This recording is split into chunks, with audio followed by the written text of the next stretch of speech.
Chers amis, Boker Tov, quel plaisir de vous retrouver. Bienvenue sur Radio Futé. On reprend après une période personnellement difficile, mais quel plaisir en tout cas de retrouver un bon ami pour reprendre bien sûr nos émissions de radio. En ce dimanche, nous allons, et vous l'avez vu dans le titre de cette vidéo, si vous nous suivez déjà sur les réseaux sociaux en ce dimanche, ou alors les personnes qui écoutent Radio Futé en rediffusion le dimanche ou même le vendredi matin, eh bien nous allons parler aujourd'hui avec le spécialiste du crédit immobilier en Israël et de la renégociation de crédit en cours.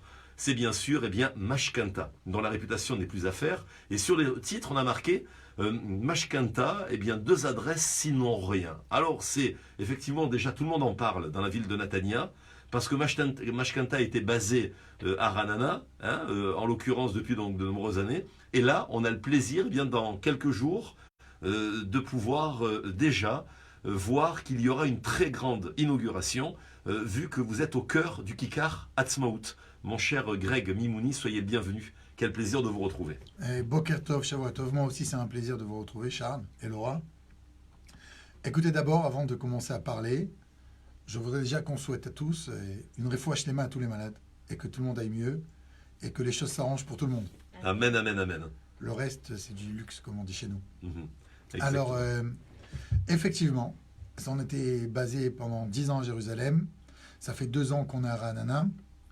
Et j'ai décidé, puisque j'ai un business plan qui est très clair, d'ouvrir une agence à Netanya sur le Kikar, au milieu des agents immobiliers et des avocats qui font de l'immobilier, de placer là-bas maintenant une nouvelle équipe. Donc on a l'équipe de Ranana, qui est une agence qui se gère toute seule, que je supervise.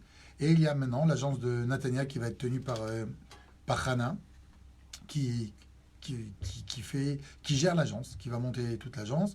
On est déjà en place, on attend les panneaux et tout ce qui va avec. Mais voilà, ça y est, on y est.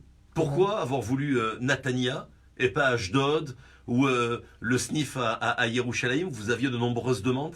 Non, parce que on sera aussi à Ashdod, oui. On sera aussi à Tel Aviv, on sera aussi à Bat Yam, on sera aussi à Rishon LeZion, c'est clair. En 2020 ou plus tard?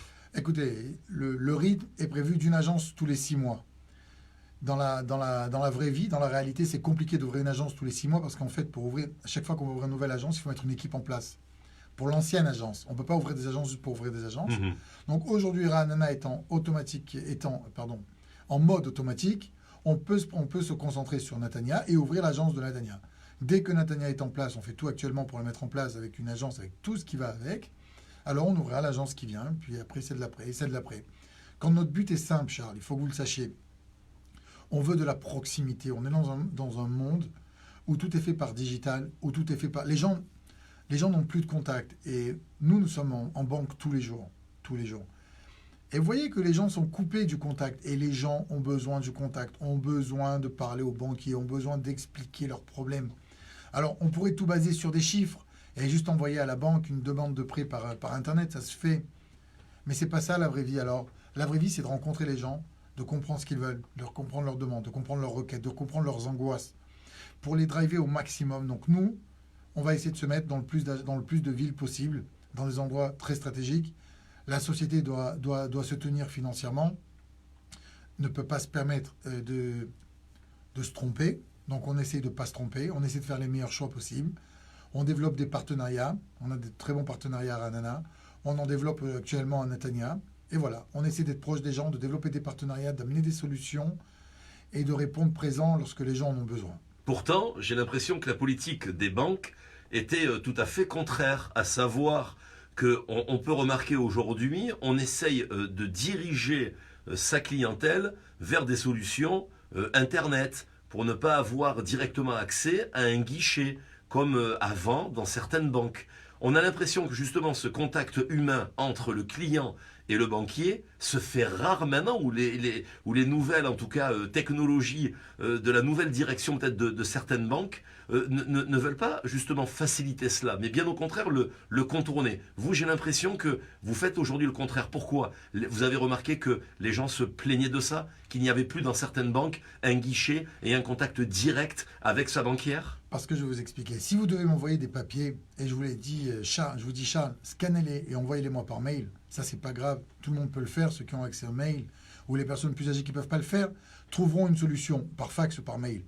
Mais ça ne change pas que vous avez besoin d'arriver au bureau, de discuter avec moi, que je comprenne toute votre situation. Et c'est ça qui manque. Alors, je comprends que les banques veulent alléger leurs employés en disant on va me faire moins de paperasserie, on va leur faire prendre moins de temps. Mais à mon goût, c'est faux parce que on peut le faire pour une partie des documents, mais pas pour tous les documents, et on perd tous les rapports humains. Aujourd'hui, vous n'êtes plus obligé d'aller en banque pour déposer un chèque. Vous n'êtes plus obligé d'aller au guichet pour déposer du cash. Tout se fait par Internet. Nous-mêmes profitons de cet Internet et de ce nouveau monde digital qui facilite énormément de choses.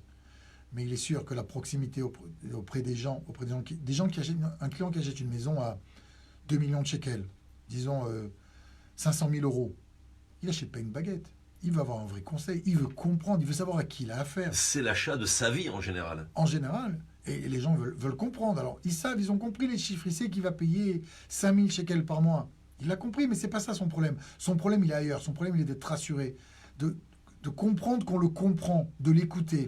Alors, bien sûr, tout ne doit pas être dans l'excès, mais on a ce besoin d'être proche des gens. Et c'est pour ça que je pense que, pour notre part, notre décision marketing est d'ouvrir des agences le mieux possible avec les meilleures équipes, parce que je n'ouvrirai pas de demi-agences, j'ouvrirai que des agences qui se gèrent toutes seules. Et voilà, et donc c'est ça le but. Je ne sais pas pourquoi les banques ont cette facilité aujourd'hui. Vous savez que les banques vendent énormément leurs biens. Aujourd'hui, elles sont prêtes à être en location plutôt que d'immobiliser énormément d'argent dans des murs. Et effectivement, aujourd'hui, tout est basé sur le digital. Nous, on travaille autrement, on travaille avec beaucoup de digital. Et nous, par contre, quand on... Ça veut dire, pardonnez-moi de vous interrompre, c'est pour faire, les banques en général, quelle est leur politique? C'est pour faire beaucoup plus de bénéfices et peut-être moins de relations publiques face à sa clientèle, c'est ça? Ouais, non, c'est pour faire plus de bénéfices. On va enlever des ressources humaines, on va remplacer ça par de l'ordinateur. Il n'y a pas de problème. Le process, c'est bon, moi, ça me plaît. Mais le problème, c'est que ça ne peut pas être tout ou rien. Donc, nous, à notre goût, nous, on se sert du digital. Nous, bien sûr qu'on envoie les demandes en banque par mail.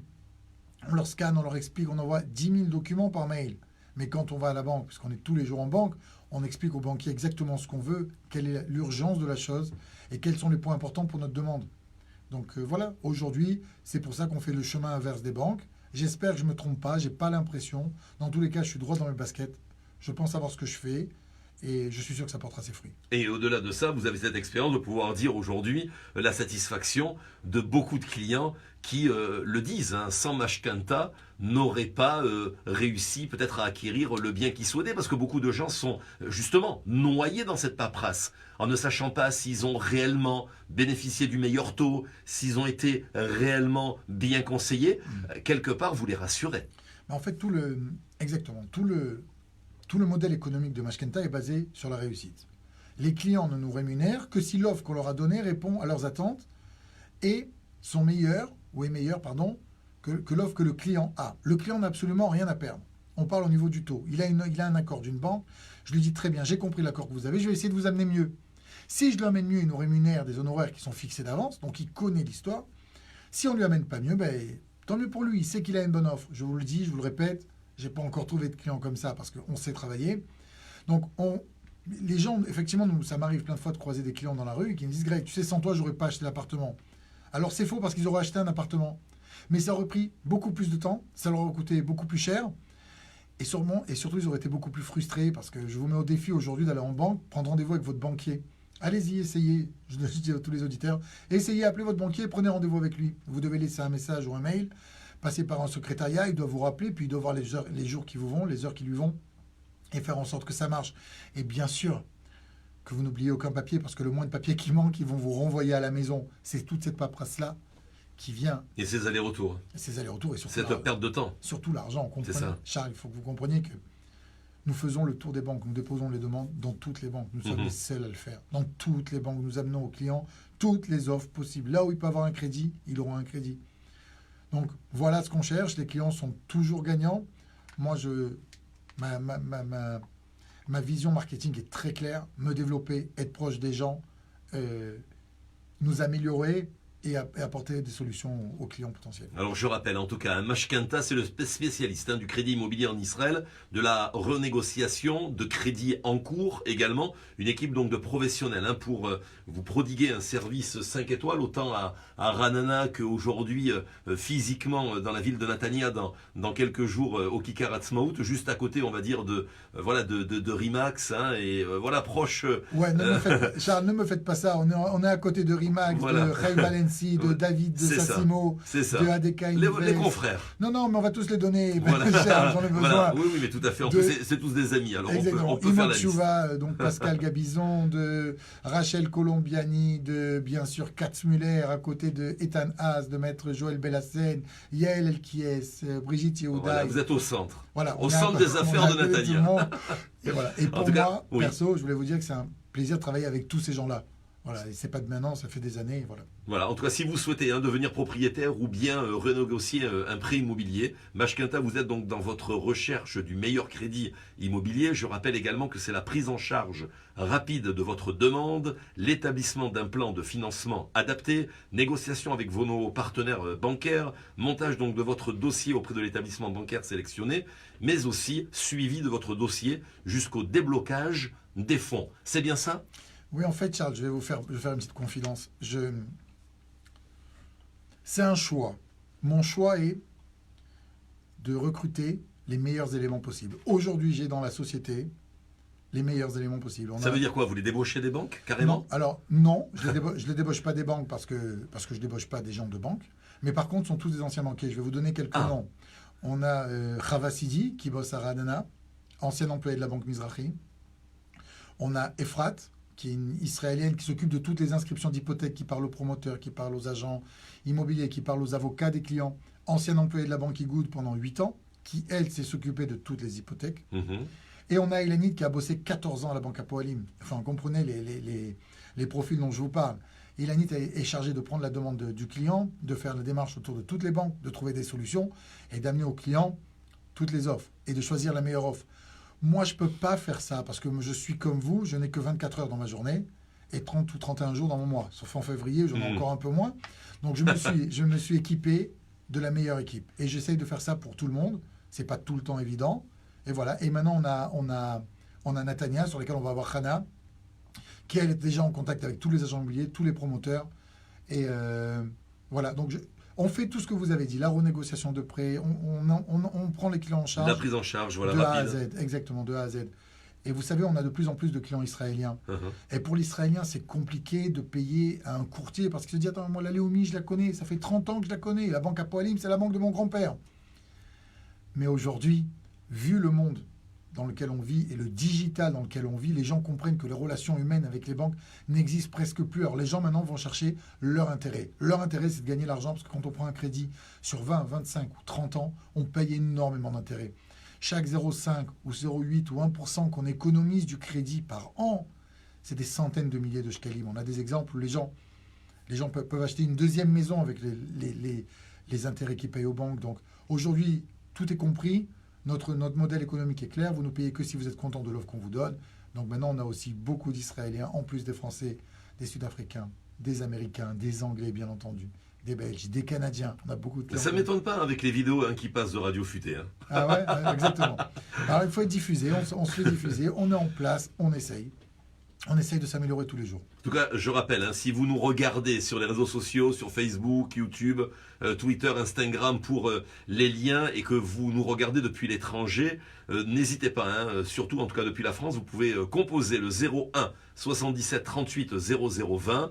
Je rappelle que pour avoir Israël, le code c'est le 0972. Ensuite, vous faites directement le 1 77 38 0020.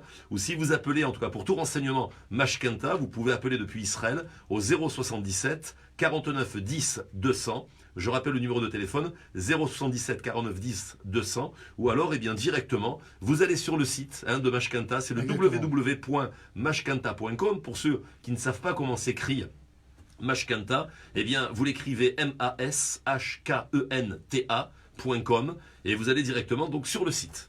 Oui, juste, je tiens à vous dire, Charles, le numéro français, le 01, il n'y a pas de plus 972. Vous faites le 01 77 Directement. directement, c'est un Parfait. numéro français. Ah ok. Eh bien voilà, c'était bien de le préciser. Très bien. En tout cas, je voulais vous revenir sur une chose là, sur la renégociation. À partir du moment où on passe par vous, par Mashkanta, vous savez, il y a des gens qui pensent que voilà, il y a 30 ans, c'est la banque de mon grand-père, je reprends vos mots, donc obligatoirement on va me faire un bon taux, vu que je suis client fidèle depuis des générations. Mais vous rassurez également, c'est-à-dire que pour votre partie, les gens ne la payent pas réellement, dans le sens où vous arrivez tellement à renégocier, en tout cas, ou négocier le nouveau prêt, donc la personne ne va pas réellement vous payer le service Mashkanta, vu que la différence sera tellement importante qu'il la ressentira même pas, non? Tout à fait. Ben, c'est évident que si, par exemple, je donne un exemple, il reste un crédit à un client, on lui fait économiser X shekels et que notre commission est plus élevée que le X shekels, il ne va pas nous payer. Il va dire, je préfère rester avec ce crédit même s'il n'est pas top, mais je ne vais pas payer cette commission-là. Ça n'arrive pas. Moi, je dis aux clients, quand on renégocie le crédit, soyez contents de nous payer. Quand vous nous payez, c'est que vous avez économisé de l'argent. C'est clair, net. Il faut que je dise quelque chose pour la renégociation de crédit, parce que je crois que beaucoup de choses se disent, et pas toutes sont justes. Même si on a de mauvais taux de crédit, ça ne vaut pas tout le temps le temps de racheter le crédit. Il y a des périodes, et ça dépend sur combien de périodes le crédit original a été fait, combien de temps il nous reste, combien de crédits on a payé. Je ne veux pas que les gens pensent que parce que les taux ont baissé, alors aujourd'hui ça vaut le coup de racheter le crédit. Mais pardonnez-moi, y a-t-il des fois des pénalités aussi? Est-ce qu'on a toujours dans chacun des contrats la possibilité de pouvoir renégocier ou alors on ne peut pas y sortir? Alors aujourd'hui, je vais vous dire, une partie des crédits sont avec pénalité, l'autre partie n'est pas avec pénalité, mais soyez contents d'avoir des pénalités. En fait, les pénalités prouvent, au plus les pénalités sont grandes, au plus on va vous prouver que les taux que vous avez sont mauvais. Donc quand on vous dit qu'il y a une grosse pénalité, c'est que vous avez un crédit que vous pouvez renégocier. Les pénalités en cas de remboursement anticipé, Charles, c'est le manque à gagner. Je vais essayer de vous donner un exemple. Si c'est compliqué, arrêtez-moi. Avec plaisir. Monsieur Charles Benguigui va à la banque, prend un crédit sur 30 ans. Il a pris un taux à 6%. La banque dit, moi, c'est simple. J'ai prévu sur monsieur Benguigui, 30 ans, à 5%, de gagner, je donne un exemple, 1 million de shekels. C'est ce que j'ai imaginé que j'allais gagner. Moi, je me base dessus. Le business plan de la banque est basé sur ce million de shekels. Vient monsieur Benguigui au bout de 5 ans et dit, écoutez, je vais racheter le crédit parce que le taux n'est plus à 5, le taux est à 2. Ah, la banque lui dit, tiens, vous avez raison, monsieur Benguigui. Mais puisque le taux est à 2, maintenant, vous allez me créer un manque à gagner. La différence entre 5 et 2, c'est 3% sur le nombre d'années. Enfin, il y a des calculs très clairs. Donc, monsieur Benguigui, vous allez nous créer un manque parce qu'on va prêter l'argent à Greg à 2%. Donc, et moi, j'avais imaginé gagner sur vous 1 million de shekels. Et maintenant, à cause de vous, je vais gagner sur Greg que 400 000 shekels. Alors, on va calculer les pénalités. Donc, au plus la pénalité est grande, au plus ça veut dire que on a une marge de négociation pour le rachat de crédit. Voilà. La pénalité égale le manque à gagner potentiel de la banque. D'accord, mais en tout cas, il sera toujours avantagé, le fait d'avoir un meilleur taux, non? Même s'il y a pénalité. Oui, la réponse, elle est oui. C'est pas toujours évident. Ouais, la réponse, elle est oui, mais ce serait tellement facile pour moi de dire, bien sûr, Charles, il n'y a aucun problème. Mais c'est faux, ça dépend. Il faut vérifier. Vous savez, je rencontre beaucoup de clients et tous les jours. Et je leur explique, je ne peux pas vous dire. Je peux pas vous dire comme ça. Non, quand j'explique aux clients, je leur dis, je ne peux pas vous dire comme ça sans avoir vu toutes les données. Je ne peux pas. Oui, mais écoutez, j'ai un taux comme ça. Je ne sais pas, il faut que je le vérifie vraiment. Parce qu'après, ça paraît trop amateur. Et voilà. Alors, je vais aller sur le vif du sujet, si vous pouvez me le permettre, cher Greg Mimouni. Que dites-vous aux gens qui disent toujours que l'immobilier stagne? Écoutez, je souhaite à tout le monde que les commerces, le business dans tous les pays du monde stagne comme l'immobilier stagne en Israël. Moi, je me balade, je roule énormément. Mes enfants sont à Jéru, j'habite à Modi'in, j'ai un bureau à Ra'anana et on vient d'en ouvrir un deuxième à Netanya. Donc je roule beaucoup. Et en plus, j'adore Eilat quand j'ai un week-end de libre. Donc ça s'arrange. Vous le faites en voiture ou en avion, là, quand vous partez à Eilat, quand même? Moi, j'adore la voiture pour Eilat. Ok. La voiture. Ah, ben d'accord. Et je peux vous dire que le nombre de grues que je vois ne diminue pas. Je ne sais pas. Je rencontre que des promoteurs qui ont de nouveaux projets. On va rencontrer d'auto-entrepreneurs. Il y avait l'histoire des Tamas, oui. Qui a fait aussi, qui était une grosse bulle. Enfin, une grosse bulle. Ça a vachement marché. On est en train de voir comment est-ce qu'on le rattrape. Le gouvernement est en train de voir comment est-ce qu'on modifie cette loi. Ça veut dire quoi? Ça n'a pas fonctionné? Si ça a fonctionné, mais le gouvernement veut changer, veut les annuler. Ils sont en train de voir de redriver ça autrement. Je ne veux pas rentrer avec vous dans le détail. J'invite tout le monde à venir à Tel Aviv, à Netanya, à Ra'anana, à Rishon LeZion, à Bat Yam, à Choulon. Venez voir le nombre de grues. Alors, quand on me dit que l'immobilier stagne, moi, je veux bien. Mais par rapport à quoi? Alors, on va dire que les prix sont moins fous qu'avant. Eh bien, tant mieux, parce que tout le but, c'est qu'on ne soit pas dans une bulle immobilière. C'est ça. Tout est fait pour qu'on ne soit pas dans une bulle immobilière. Parce que même si nous achetons cher un appartement, le but, c'est que le jour de la revente, je ne me trouve pas à perdre de l'argent. C'est ça le but de la bulle immobilière. Donc, il faut éviter les bulles immobilières. En ce moment, je suis beaucoup à Shaare Tzedek, à Jérusalem. Oui. Venez, on parle de l'immobilier qui stagne. Venez à Bet Hakerem. Venez à Beit Vegan. Venez dans des Ça ne fait qu'augmenter. Ça ne fait non seulement qu'augmenter, mais ça ne fait que construire. C'est ça. Ça n'arrête pas de construire. Donc, ceux qui pensent que l'immobilier stagne, très bien, je comprends, j'accepte, j'ai compris. De notre expérience, on est en contact avec tous les agents immobiliers, avec tous les promoteurs, tous les avocats, tout le monde a du travail. Donc, ça veut dire que vous faites partie des personnes qui disent que c'est toujours le moment d'acheter en Eretz Israël. C'est simple. Moi, je vous dis quelque chose. Vous avez maintenant 1 million de shekels de libre, entre guillemets. Vous en faites quoi? On le place où? Alors, il y a des placements possibles. Il y a des placements qui risquent de ramener plus que de l'immobilier, d'accord? Quand on parle en termes de rentabilité, parce qu'on sait que la rentabilité en Israël, en général, sans prendre de risque, elle est entre 3 et 4%, quand 4%, c'est la fourchette haute de l'estimation. Comme par exemple quoi? Plus intéressante Il y a des que l'immobilier? La bourse, les actions. Mais seulement, oui, voilà, c'est plus risqué. Bien sûr. Puis l'immobilier, vous achetez un appartement à 2 millions de shekels à Netanya, vous allez le mettre en location, vous ramenez entre 3 et 4% de revenus locatifs, de rentabilité, pardon. Mais quand vous allez le revendre, vous allez gagner de l'argent, parce que l'immobilier augmente tout le temps. C'est pour ça que j'aime bien quand on calcule la rentabilité, qu'on prenne tous les paramètres en compte. Parce que bien sûr aussi, quand vous achetez, vous avez la taxe d'acquisition à payer. Puis sur la revente, c'est possible qu'il y ait une taxe sur la plus-value. Mais quand même, moi, je pense que d'acheter de la pierre, enfin, c'est pas moi qui le dis, ça... Acheter de la pierre, c'est toujours ce qui est... D'accord. Alors, il y a une dame, là, justement, la d'Ashdod, là, qui pose une petite question. Elle dit qu'elle a 500 000 shekels, donc un demi-million de shekels. À votre avis, la banque, elle peut lui donner jusqu'à combien? 50%, 60%? Et qu'est-ce qu'elle peut acheter? Est-ce qu'elle peut acheter avec un demi-million de shekels cash? Elle peut prendre une mashkanta et laquelle? Je vais tous vous rassurer, cette dame-là peut largement acheter avec un demi-million de shekels en cash. Si elle est israélienne et que c'est son premier appartement, elle peut avoir 75% de financement. Si je ne veux pas dire de bêtises, elle peut acheter un bien à 2 millions. Ah, quand même? Oui, parce que 2 millions, 75% de 2 millions, ça fait un 5. Elle a 500, ça fait 2 millions.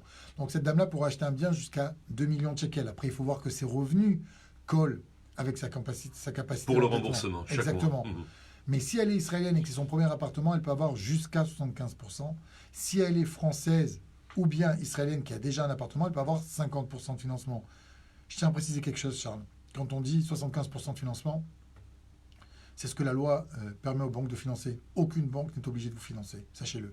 Si une banque pense que vous avez droit à 75%, mais que pour leurs raisons, d'accord, la banque veut prêter, mais si elle pense que vous n'êtes pas un bon emprunteur pour elle, elle ne prêtera pas. Ah, d'accord. Donc quand je dis 75%, 50%, il faut que la banque valide. Mais dans l'absolu, quelqu'un qui a 500 000 shekels, premier appartement en Israël, peut acheter un bien jusqu'à 2 millions de shekels. Et dans le cas, alors que c'est un deuxième justement, y a-t-il des taxes pour la deuxième acquisition? Je crois qu'on parle de Maserisha, non? Exactement. Le Maserisha pour un investisseur, je vais essayer de vous définir ça. Un investisseur en Israël, c'est ou quelqu'un qui habite à l'étranger, donc qui investit en Israël, ou quelqu'un qui a déjà un appartement. Ça, vous et moi, on est israéliens avec Laura, on a un appartement, on va acheter un deuxième appartement, on sera considéré comme investisseur. Investisseur égale taxe d'acquisition de 8%, qui peut aller encore plus haut selon le prix des appartements, mais on commence du premier shekel à 8%. Ce qui rajoute... C'est déjà pas mal, c'est-à-dire 8% par exemple d'un bien, elle avait 500 000, elle achète un bien à 1,5 million, elle a combien à peu près? 80, 40, 120 000 shekels. 120 000 shekels. Ah d'accord, à prendre en considération. Et ça, on ne peut pas éviter, c'est obligatoire. Moi, ce que vous voulez, que les impôts se la ramènent chez vous, mais ouais. Ah non, je pose la question. Non, mais... Y a-t-il peut-être des dérogations spéciales? Alors oui, il y a des dérogations. Si, par exemple, cette dame-là, aujourd'hui, habite en France ou est considérée comme étrangère, d'accord? Oui. Elle va payer cette taxe d'acquisition, mais elle fait son alia dans les 2 ans. Ça, il faut se mettre en contact avec des avocats. Elle pourra avoir un retour de cette même taxe d'acquisition qui a été payée. Et alors là, par contre, c'est le travail des avocats qui connaissent très bien leur travail et qui aiguilleront les clients. Et alors justement, et dans le cas où on va dire, allez, c'est pas l'achat d'une maison, d'une deuxième maison, mais ça serait l'achat d'un terrain, y a-t-il les mêmes taxes? Écoutez Charles, je vais être clair avec vous. Oui. Les lois changent tout le temps ce n'est pas mon métier. Ceux qui font ça, ceux qui s'occupent de ça, ce sont les avocats. Alors, si les clients veulent me contacter, je les dirigerai vers des avocats avec qui on travaille, qui ont très bonne réputation, et ils leur expliqueront, mais les lois changent tout le temps, et je ne veux pas dire de choses qui sont pas correctes. Oui, tout à fait. Mais en tout cas, voilà, vous nous avez fait un beau message aujourd'hui sur Radio Futé. En ce dimanche, beaucoup de gens nous suivent à travers le monde entier, vu que c'est la journée chômée pour les personnes qui travaillent donc depuis l'étranger, qui ne sont pas ici en Eretz Israël. C'est tout le temps le moment d'acheter. C'est ce que vous nous confirmez. Vous êtes dans de bonnes mains avec Mashkanta et ils se feront en tout cas un plaisir physiquement, pignon sur rue, que ça soit à la rue Achouza à Ranana, ou alors carrément au Kikar Hatzmaout, donc de la ville de Natania, eh bien de vous recevoir avec toujours, bien sûr, le sourire, et surtout, comme on le sait, l'équipe, elle est en fonction, bien évidemment, du Big Boss. Et comme on connaît le Big Boss, on s'imagine en tout cas avec qui vous travaillez, évidemment. Ah ben oui, écoutez, moi je suis loin d'être le Big Boss, moi. Vous savez, on dit que, à l'époque, quand j'étudiais, on disait que le peuple a le dirigeant qu'il dirige, a le dirigeant qu'il mérite. Oui. C'est exactement pareil pour moi. J'ai les employés et les clients que je mérite. Donc, c'est grâce à mes... Vous priez pour ça? Oui. Très bien. Voilà.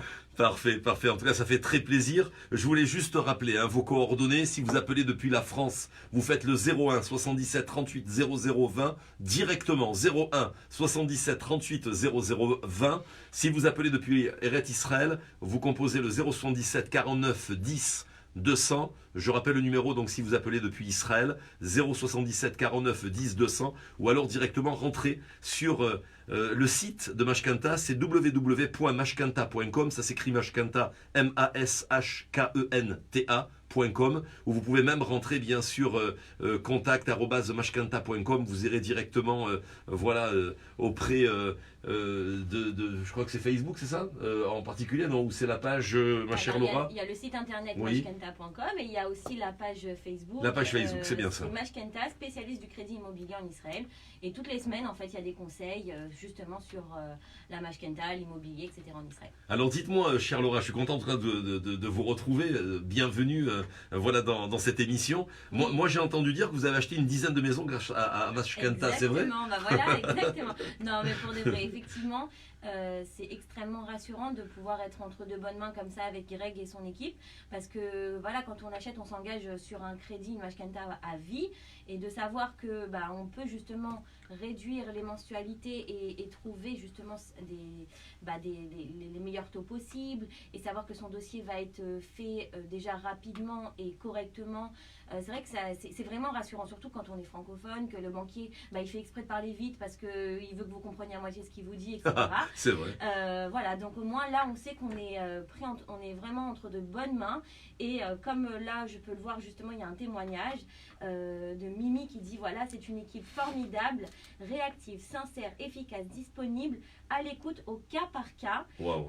Conseil et efficacité, je recommande un maximum à tous. Effectivement, c'est au cas par cas. Mashkenta, je sais qu'il vous aide aussi après à gérer votre budget, à trouver le bien immobilier aussi idéal qui correspond à vos revenus. Donc il y a tout intérêt à faire appel à eux. Encore une fois, on ne paye pas si on n'a pas la solution en fait. Alors ça c'est important de préciser, effectivement. Ça n'engage à rien, ça ne vous engage à rien si justement ils s'engagent à vous trouver les meilleurs taux dans les meilleures conditions. Donc autant aller les voir si on a un projet immobilier. Ça c'est important, c'est vrai de le préciser. Ça veut dire, vous vous engagez pas. Vous prenez, quelque part c'est rare aujourd'hui, vous prenez toutes les infos, les meilleurs taux et gracieusement. C'est ça, c'est-à-dire qu'ils s'engagent à trouver... Si vous ne prenez pas. S'ils ne trouvent pas, c'est voilà. Mais en général, je pense pas que... ça n'arrive jamais. Parce que du style, t'as faim, je te donne sur un torpilleur un beau saumon, ça m'étonnerait que la personne ne va pas le manger. Voilà, si je peux imaginer ça de cette manière. Merci beaucoup. Un petit mot, peut-être on arrive en fin d'année civile, proche également, en même temps cette année de Hanouka, de la fête des Lumières. Qu'est-ce que vous souhaitez à Eretz Israël, et il y aura exactement déjà 30 minutes, mon cher Greg Mimouni, que nous sommes à l'antenne. Je voudrais souhaiter à tout le monde de gagner beaucoup d'argent, le plus légalement possible, le plus légalement possible, et une refouach lema à tous les malades, très précisément au moment, et que tout aille pour le mieux. Amen. Voilà. Qu'elle aille bien. Voilà. C'est ô combien c'est important. Je l'ai compris moi aussi difficilement voilà, d'avoir une maman en bonne santé et dans des Amen. périodes qui se sont malheureusement voilà, mal terminées. En tout cas, merci de votre attention, chers auditeurs et auditrices.